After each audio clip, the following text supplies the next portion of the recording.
Hello दोस्तों, स्वागत है आपके अपने YouTube channel live exam point में।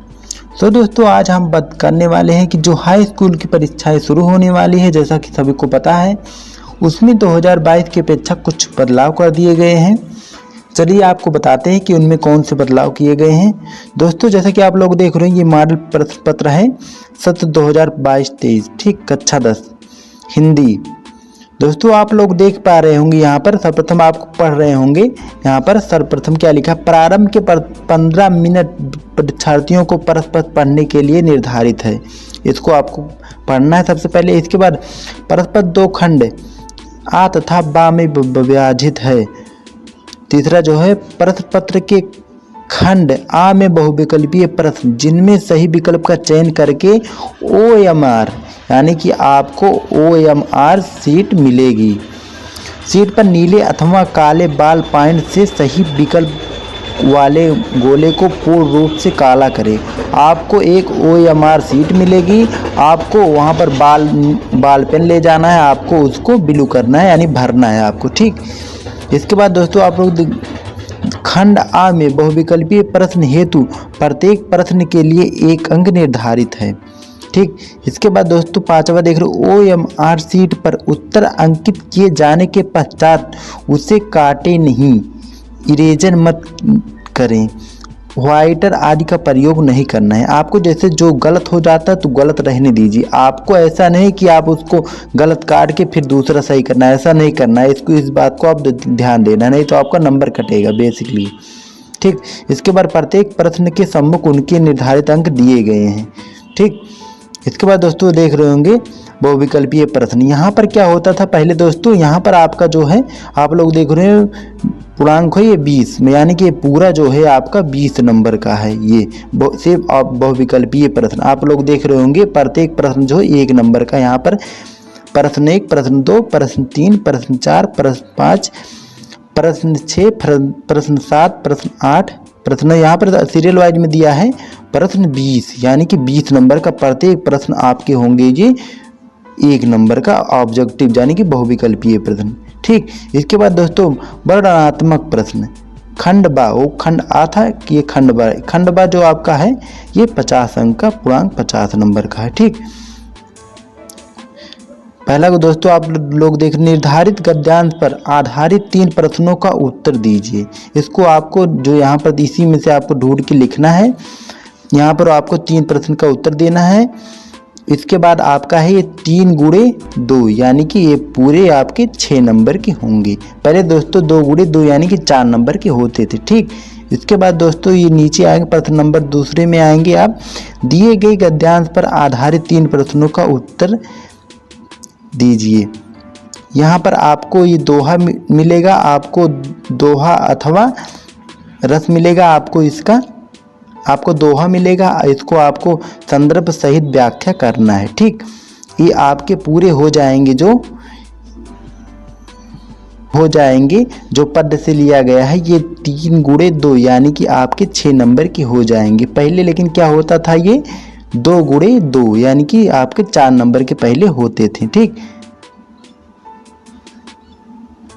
इसके बाद दोस्तों नीचे आएंगे, यहाँ पर प्रश्न उत्तर नंबर 3, दिए गए संस्कृत गद्यांश में से किसी एक का संदर्भ सहित हिंदी में अनुवाद करना है आपको, ठीक। यहाँ पर 2 आपको दिख रहे होंगे, एक पहला ये है और दूसरा ये आपको अथवा करके दिया है। आपको इनमें से एक ही करना है, केवल एक ही आपको करना है, ठीक। आपको ये 2 प्लस यानी कि 2 + 3 बराबर आपके 5 नंबर की ये हो जाएंगे, ठीक। इसके बाद दोस्तों प्रश्न नंबर 4 पे आते हैं, दिए गए संस्कृत पद्यांश में से किसी एक का संदर्भ सहित हिंदी में अनुवाद कीजिए। यहाँ पर देख रहे होंगे आप 2 दिया है, एक दिया है ये पहला हो गया और ये आपका अथवा करके दूसरा दिया है, ठीक। आपको इनमें में से दोनों में से कोई एक आपको करना है, जिसके लिए यहाँ पर आप देख रहे होंगे 2 + 3 यानी कि 5 नंबर आपको निर्धारित हैं, ठीक। इसके बाद दोस्तों प्रश्न उत्तर नंबर 5 पे आते हैं, अपने पठित खंड काव्य के आधार पर निम्नलिखित प्रश्नों में से किसी एक का उत्तर दीजिए। आपको यहाँ पर बहुत कन्फ्यूजन मिलता है दोस्तों। बहुत लोग कहते हैं कि ये हमारा नहीं मिल रहा है, लेकिन ऐसा नहीं है। जिस जिले के लिए जो निर्धारित होता है वही आपको लिखना होता है। ठीक, यहाँ पर देख रहे होंगे, यहाँ पर हर जिले वाले अलग अलग होते हैं। आपको यहाँ पर ढूंढ लेना है आपका कौन सा जिला है, किस आधार पे है। यहाँ पर आप लोगों को अम्बेडकर नगर वालों के लिए ये मुक्त यज्ञ लिखना है। यहाँ पर 2 क्वेश्चन इसके अंतर्गत दिए गए हैं, आपको दोनों का लिखना है। यानी कि मुक्त दूत खंडकाप के आधार पर गांधी जी का चित्रण कीजिए। आपको पहला ये करना है खंडका का, इसके बाद फिर दूसरे में देखना है आपको मुक्त दूत खंड काव्य के चतुर्थ सर्ग का कथानक अपने शब्दों में लिखिए। आपको इसका उत्तर देना। ठीक, आपका ये हो जाएंगे 3 गुणे 1, यानी कि आपके 3 नंबर के हो जाएंगे। ठीक, यानी कि 1.5 नंबर के आपके दोनों हो जाएंगे। ठीक, इसके बाद दोस्तों प्रश्न उत्तर नंबर 6 पे आते हैं। प्रश्न उत्तर नंबर 6 आपका दिए गए लेखकों में से किसी एक का जीवन परिचय लिखते हुए उनकी एक प्रमुख रचना का उल्लेख कीजिए। ठीक, यहाँ पर देख रहे होंगे आप, यहाँ पर लेखकों के नाम दिए गए हैं। 3 लेखक का नाम दिया गया है आपको। इनमें से किसी एक लेखक का जीवन परिचय लिखना है और उनका एक प्रमुख रचना है, मेन मतलब उनका एक प्रमुख रचना है, उनका यहाँ पर उल्लेख करना है। ठीक, ये आपके हो जाएंगे, यानी कि 3 + 2 बराबर 5 नंबर की। ये आपके 5 नंबर के हो जाएंगे। लेकिन पहले क्या होता था, यहाँ पर पहले ये होता था 2 + 1 बराबर 3, यानी कि ये आपके 3 नंबर के होते थे। लेकिन आपको बढ़ा दिया गया है, इसमें 5 नंबर कर दिया गया है। ठीक, इसके बाद दोस्तों आते हैं प्रश्न उत्तर नंबर 6 पे। दिए गए कवियों में से किसी एक का जीवन परिचय देते हुए अपनी प्रमुख रचना का उल्लेख कीजिए। क्वेश्चन नंबर 6 है। यहाँ पर 3 कवियों का नाम दिए गए हैं, गोस्वामी तुलसीदास और दूसरा सुमित्रा नंदन पंत और तीसरा ये हमारा जो है महाकवि सूरदास। ठीक, और इसके लिए आपको निर्धारित है वही मतलब 3 + 2 यानी कि 5, मतलब 3 नंबर आपके जीवन परिचय के हो जाएंगे और 2 नंबर मतलब उनका जो प्रमुख ग्रंथ है, रचना है, उनके नंबर के ये हो जाएंगे 2 नंबर। ठीक, इसके लिए दोस्तों आते हैं क्वेश्चन नंबर 7 पे।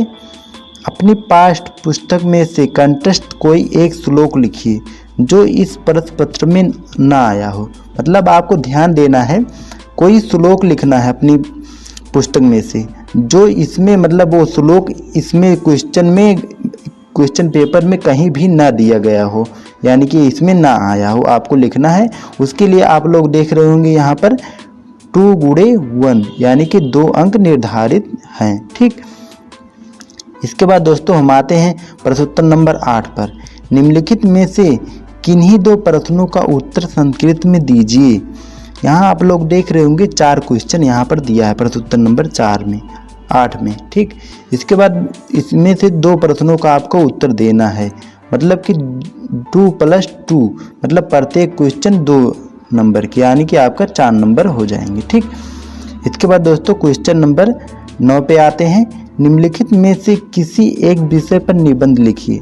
आपको इनमें देख रहे होंगे 4 निबंध दिया गया है, आपको इनमें से किसी एक पर निबंध लिखना है। ठीक, जैसे यहाँ पर पर्यावरण संरक्षण के उपाय, आप इस पर भी लिख सकते हैं।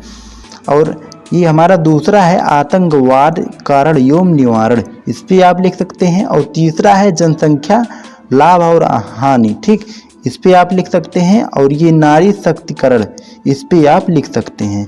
ये आपका जो है 9 गुणे 1 यानी कि 9 नंबर का, ये 9 नंबर का आपका हो जाएगा दोस्तों। पहले क्या होता था दोस्तों, ये होता था 7 नंबर का आपका, ये जो निबंध होता था 7 नंबर का होता था। ठीक,